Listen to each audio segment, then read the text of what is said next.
اعوذ باللہ السمیع العلیم من الشیطان الرجیم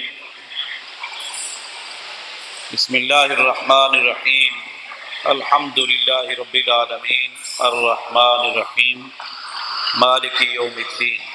قرآن حکیم کی سب سے پہلی جو سورت ہے اسے آپ سورہ فاتحہ کے نام سے جانتے ہیں۔ یہ قرآن کریم کا مقدمہ ہے۔ سورہ فاتحہ قرآن کریم کی تمہید ہے۔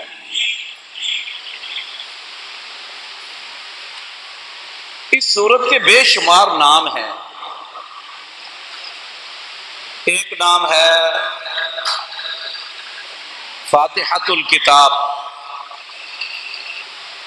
قرآن حکیم میں اس کا دوسرا نام ہے ام الکتاب، اس کا تیسرا نام ہے ام القرآن، قرآن کا خلاصہ، قرآن کا مغز۔ ایک نام ہے سورہ شفا،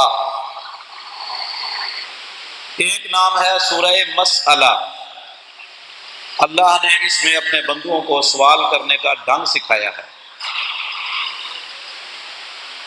ایک نام ہے اس کا سورہ صلاۃ، سورۃ نماز، جیسا کہ صحیح مسلم جامع ترمذی کے حدیث ہے۔ ایک نام ہے اس کا قرآن حکیم میں اللہ فرماتے ہیں وَلَقَدْ آتَيْنَاكَ سَبْعًا مِّنَ الْمَثَانِي وَالْقُرْآنِ الْحَكِيمِ، کہ اے میرے محبوب پیغمبر اور اے امت مسلمہ، ہم نے آپ کو 7 آیات، سبعًا مِّنَ الْمَثَانِي، 7 آیات بار بار پڑھی جانے والی بھی دی ہیں، اور قرآن عظیم بھی ہم نے آپ کو عطا کیے ہے، قرآن حکیم بھی دیا ہے۔ اور بھی اس کے کئی نام کتاب و سنت میں وارد ہیں۔ اس کی ابتدا اللہ کی تعریف، تمجید، توصیف، تحمید، کبریائی اور بزرگی سے ہو رہی ہے۔ بندہ یہ اعتراف کرتا ہے اور برملا اظہار کرتا ہے کہ جتنی بھی تعریفیں ہیں، جتنی بھی خوبیاں ہیں، جتنے بھی کمالات ہیں، وہ للہ ہے، اللہ کے لیے ہیں۔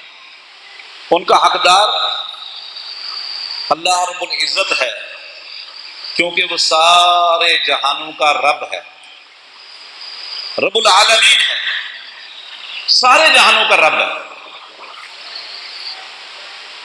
پھر اس کے بعد رب کی رحمانیت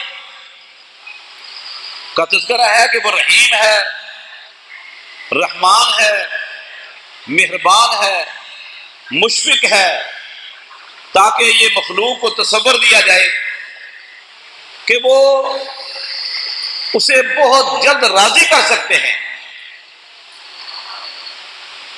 اس کے بعد پھر اللہ سے کچھ وعدہ ہے، ایاک نعبد و ایاک نستعین، اے اللہ ہم صرف تیری عبادت کرتے ہیں اور کریں گے، اور صرف تجھ سے ہی استعانت، مدد مانگتے اور مانگیں گے۔ پھر صراط مستقیم کا سوال ہے۔ اب یہاں تک مطالبہ نہیں تھا، پہلے اللہ کی تعریف، پھر اللہ سے وعدہ، عہد و پیمان، اس کے بعد اب سوال آ رہا ہے۔ سوال کیا ہے؟ اہدنا الصراط المستقیم، اے اللہ جو بالکل سیدھا راستہ ہے، جس میں کوئی کجی نہیں، کوئی ہیر پھیر نہیں، کوئی دو رخا پن نہیں، ٹیڑھ پن نہیں، سیدھا جنت میں جاتا ہے، اے اللہ اس راستے کی ہماری رہنمائی کر دے، ہمیں اس راستے پہ چلا۔ وہ راستہ کن لوگوں کا ہے؟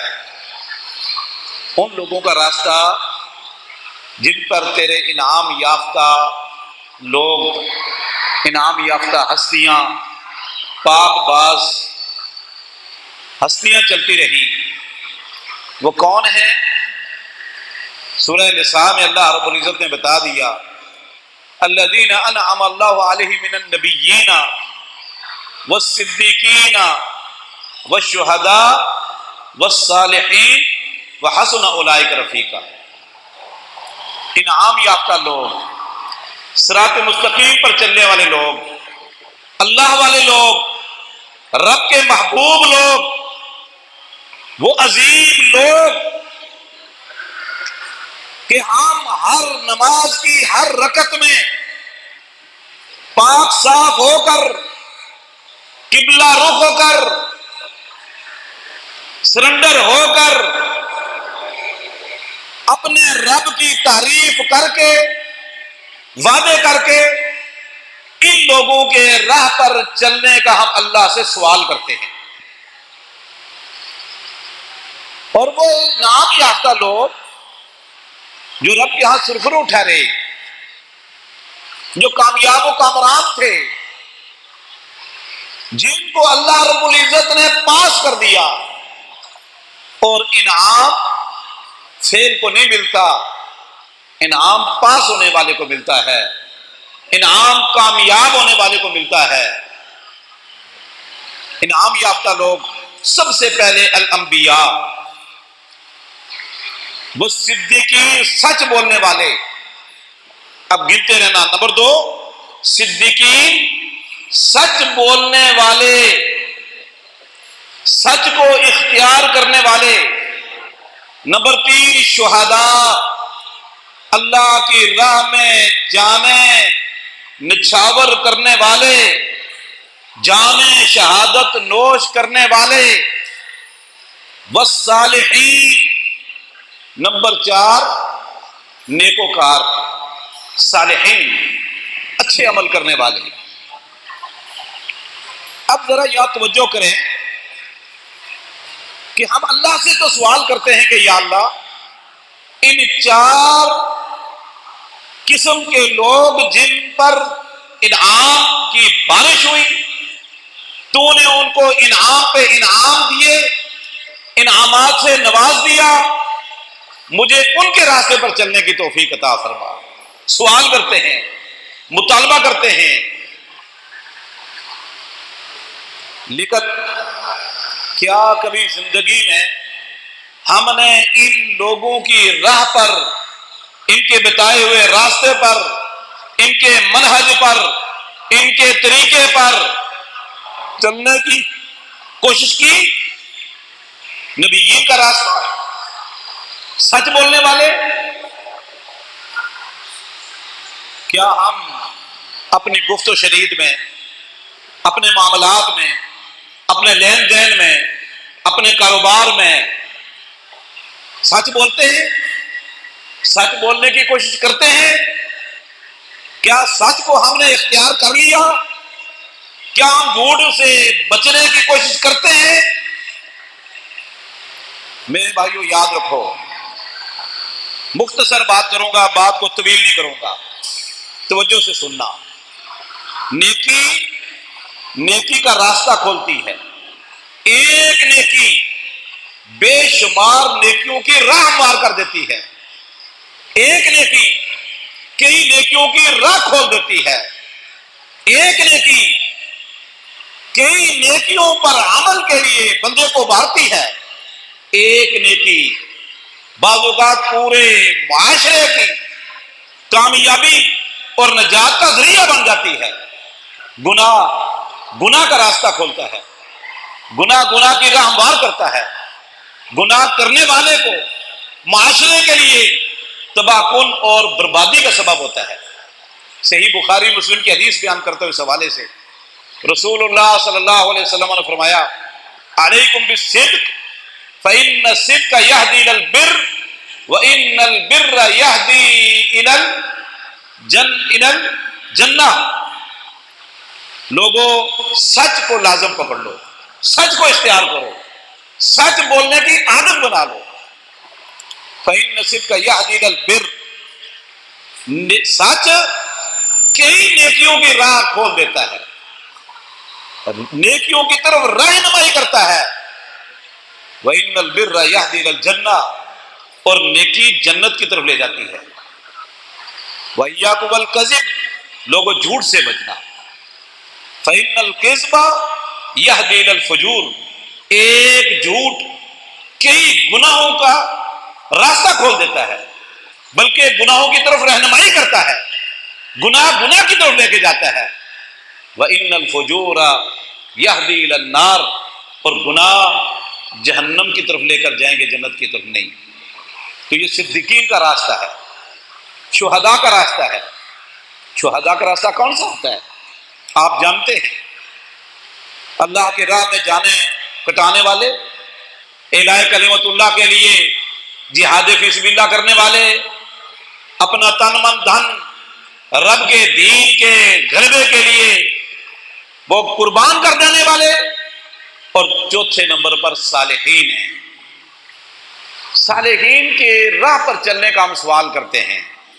صالحین کا مطلب نیکوکار، صالحین کا مطلب دیندار، صالحین کا مطلب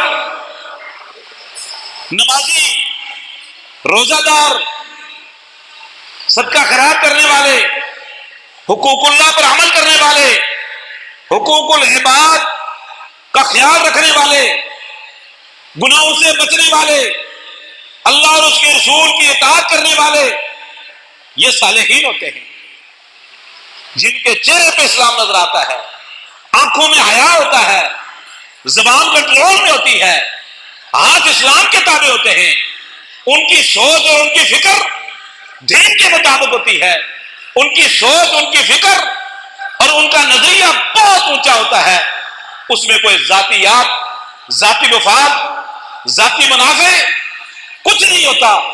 مسلمان دیندار صالح، جس کا اٹھنا بیٹھنا، چلنا پھرنا، اس کی غمی خوشی، اس کا کاروبار تجارت، اس کا لین دین، ہر معاملہ کتاب و سنت کے مطابق ہوتا ہے۔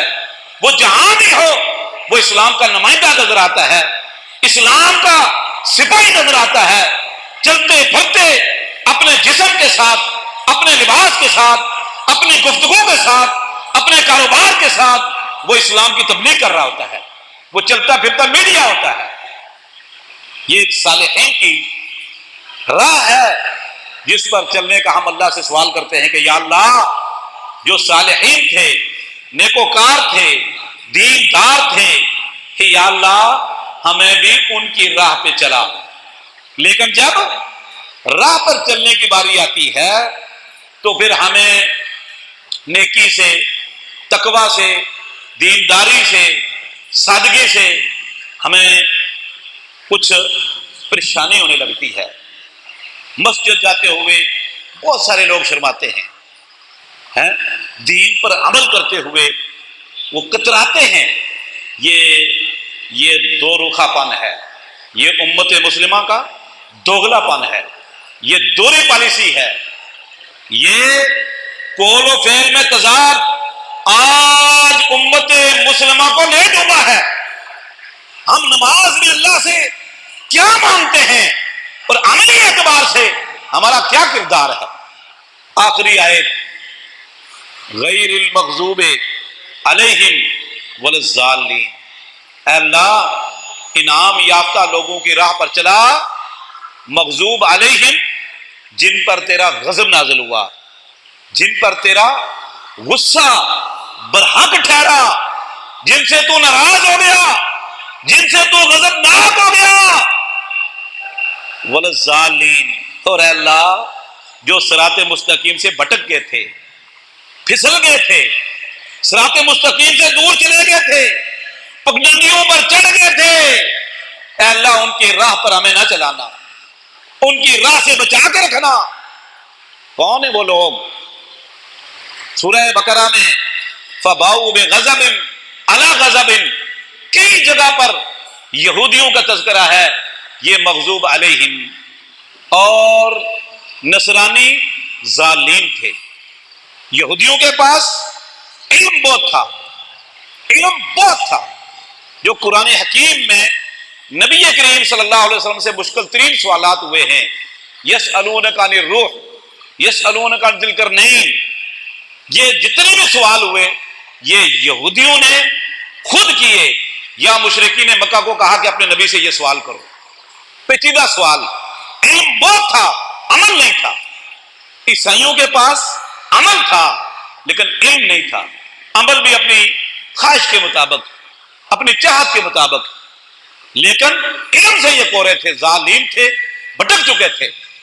اب ہم اپنی نماز میں، نماز کی ہر رکعت میں پاک صاف ہو کر انعام یافتہ لوگوں کی راہ پر چلنے کا اللہ سے سوال کرتے ہیں، مطالبہ کرتے ہیں، گڑ گڑا کر عاجز انکساری کے ساتھ وعدے کر کے مطالبہ کرتے ہیں. اور یہود و نصارہ کی راہ پر چلنے سے ہم پناہ مانگتے ہیں، بچنے کا سوال کرتے ہیں کہ یا اللہ ہمیں ان ظالموں کی راہ پر نہ چلانا، وگرنہ ہمارا انجام وہی ہوگا جو ان کا ہوا.